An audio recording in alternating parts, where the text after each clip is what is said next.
tinha 15 anos e ele tinha 22, né? E eu era muito tímida. Então, eu tinha essa questão com ele só de olhar. Eu só olhava para ele.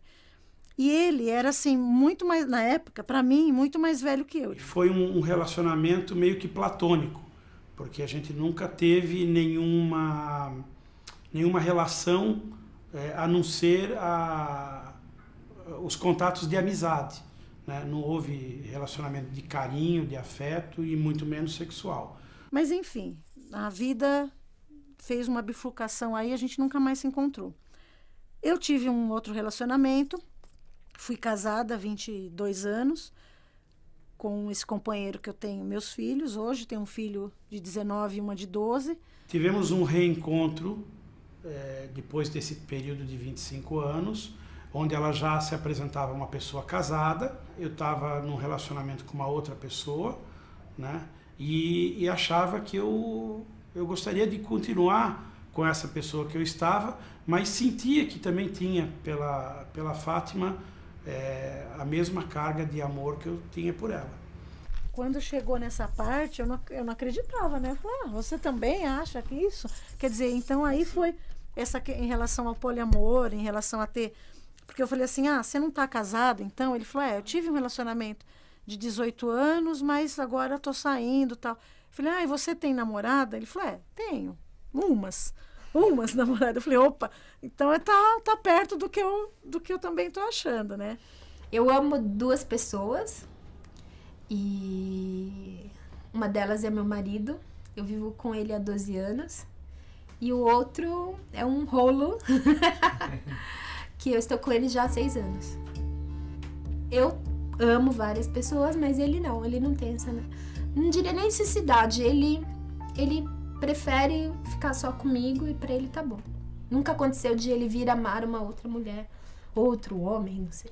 Ela tem uma tendência a se namorar por determinadas pessoas e, assim, não é necessariamente uma relação física, não é porque fulano é bonito, marombado, sexy, etc. Envolve um sentimento, ela se enamora por alguém.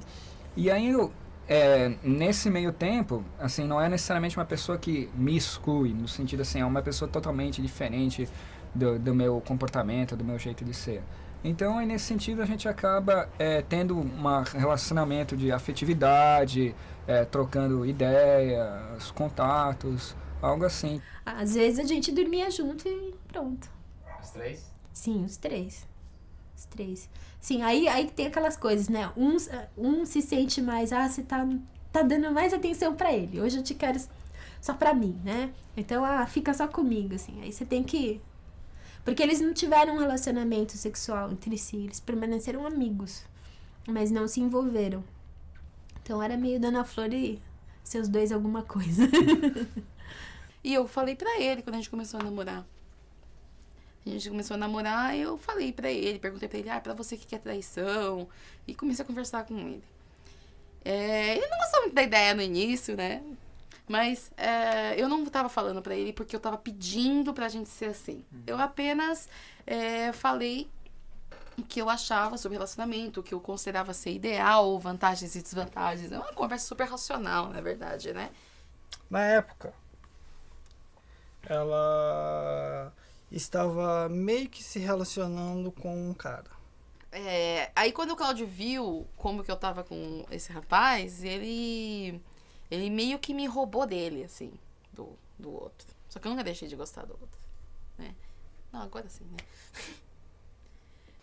Então surgiu a hipótese, se ela achasse que ela fosse mais feliz com ele do que comigo, ela poderia ir com ele, né? E se ela achasse que ia dar errado, tanto faz, ela voltaria que estaria ali esperando por ela. Se eu tivesse liberdade de estar com o outro também, eu não teria que escolher entre o anterior e ele, né? Que aí surgiu a ideia de relacionamento. E aí estamos assim até hoje. Ficar assim não somos, né? Somos assim. As pessoas, elas têm a ideia pré-estabelecida de uma união conjugal, né? onde a fidelidade, no caso, ela já está acordada. Aí o que acontece? Você joga toda a sua frustração, toda a sua expectativa naquela relação, você não divide nada. Por que eu tô sofrendo por gostar de alguém? Por que eu estou sofrendo por amar outra pessoa? Isso aí que eu achei errado. Eu não devia sofrer por amar. Por que não podemos colocar uma outra pessoa e amá-la do mesmo jeito, sendo que o amor é alguma coisa extremamente volátil? Eu acredito que quanto mais você ama, mais amor você tem para dar.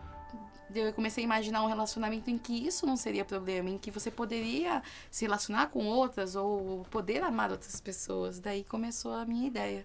Como dá tempo de ter atenção para todas elas? Eu vou te rebater a pergunta. Como você se dividiu entre seu pai e sua mãe durante a sua infância? Porque assim... É que é uma coisa, desculpa, pode até parecer agressivo, não foi a minha intenção. Eu só quis dizer que, né, é uma coisa que a gente quase não pensa, né? Assim, fala, você ama... Como você pode amar duas pessoas? Meu pai, minha mãe, meu irmão, minha tia, e nunca foi uma coisa conflitante. Poliamor pra mim é um negócio natural. É algo que, assim, se você ama alguém, você não ama e exclui o mundo. Você ama, então você tem que incluir necessariamente outras pessoas ou outro universo. A gente não tem um manual pronto, um manual de navegação.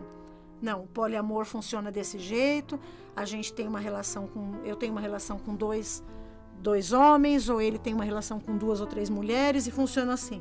A gente não tem esse manual, não foi feito. Então a gente está fazendo isso na prática. Não quer dizer que um arranjo que sirva para mim, sirva para você ou sirva para outra pessoa. Que coisas vocês acham que é difícil, assim? Que dificuldades tem em se manter um relacionamento poli? Bom, ciúmes, isso existe. Você pensa que pessoa poli não tem ciúmes, ou eu sou ciumenta. O que é ciúme pra você? Ciúme? 2 coisas. Possessão e também, não seria instinto, mas é uma ferramenta que a gente usa pra se proteger quando se sente ameaçado. A pessoa pensa, poxa, ele tá ali se divertindo e eu tô aqui sozinha. Tô sendo excluída da vida dele. Você tá se afastando. Isso faz parte do ciúmes. Então você quer ficar perto, você quer fazer parte o tempo todo. Ciúme é um negócio que você tem que controlar. Não, assim como tem algumas doenças que as pessoas não sentem dor e isso é a causa da morte delas, porque elas se machucam e não percebem, se você não sente ciúme, você tem um problema. Assim, não existe isso de você não sentir ciúmes 0%. É lógico que o ciúme é um negócio presente, né? Até porque, como eu falei, me parece que é uma questão que tem uma carga cultural muito grande, né? E a gente não é ilha dentro de um contexto social. Geralmente é uma pessoa muito segura. Nem quando a gente era um casal monogâmico, ele não sentia ciúmes. Eu brigava com ele, porque na minha cabeça, uma pessoa que não sente ciúmes não ama. Quer dizer, naquela época, né?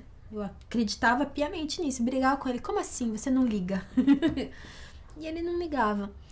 E depois que eu me relacionei com essa segunda pessoa, ele confessou que sentia um pouco de ciúme, sim, mas que ele conseguia segurar a onda. Que ele sabia que o papel dele na minha vida. A partir do momento que você acredita vivamente que a outra pessoa é um ser independente de você e que seu papel na vida dele é apenas completar a felicidade daquele ser, você não tem ciúmes. Ele pode estar ocupando, a pessoa pode estar ocupando um espaço que você não ocupou. E você sentir, na verdade, não sentir ciúme, mas sentir felicidade quando seu parceiro ama uma terceira pessoa, é muito difícil. E não são todos que conseguem. Eu ainda estou a caminho de. É difícil ver ele com outra pessoa. É difícil, sim. Isso acontece. Teve uma vez, o ano passado, que aconteceu isso. Que ele estava tão bem, ele estava, assim, proporcionando um prazer tão legal para a pessoa, junto, e que eu fiquei... Foi, assim, um sentimento único. Eu nunca tinha sentido isso. Eu sempre falei pra ela, na verdade, eu sempre falo, que pra mim o mais importante é que ela seja feliz. Ela sendo feliz, eu tô feliz. Pô, se a pessoa tá bem, não faz mal que não seja comigo nesse momento. No outro momento é comigo que a pessoa tá bem, né? E da outra pessoa também compreender, isso que é legal. Da outra pessoa compreender isso em você também, né? Eu acredito que a gente vai conseguir ter relacionamentos no modelo do poliamorista a partir do momento que a gente estiver se aproximando de uma sociedade colaboracionista, onde as pessoas não disputem, mas se complementem. É possível ser uma tendência? Na verdade é. Só que a gente entra num pequeno problema, que é o quanto que as pessoas têm a coragem de se bater de frente com a sociedade. Ah, isso é difícil, né? Eu acredito que numa sociedade onde as pessoas possam expressar os seus sentimentos, as suas ideias, isso é uma tendência que pode ocorrer para o futuro. Para agora também, né? Mas eu vejo isso cada vez mais. A ideia de ser poliamor é uma coisa que para muita gente simplesmente não funciona. Eu não acho que isso seja para todo mundo, eu não acho que todo mundo tenha que ser assim, eu não acho que seja uma tendência para todo mundo, para todo mundo ser. Isso eu não acho, não. Assim, é uma coisa que sempre esteve, sempre estará. Mas é tendência você não esconder isso. A gente é aberto, aberto a ter outros relacionamentos, a gente é aberto a se apaixonar por outras pessoas, mas isso não acontece o tempo todo, mesmo porque uma paixão assim, é uma coisa rara, não é uma coisa assim que acontece o tempo todo, né? Eu acho que poliamor são possibilidades de você amar várias pessoas ao mesmo tempo. São possibilidades, não significa que você ame. É a possibilidade que você tem, é uma abertura, um possível. Eu definiria poliamor como a possibilidade de amores.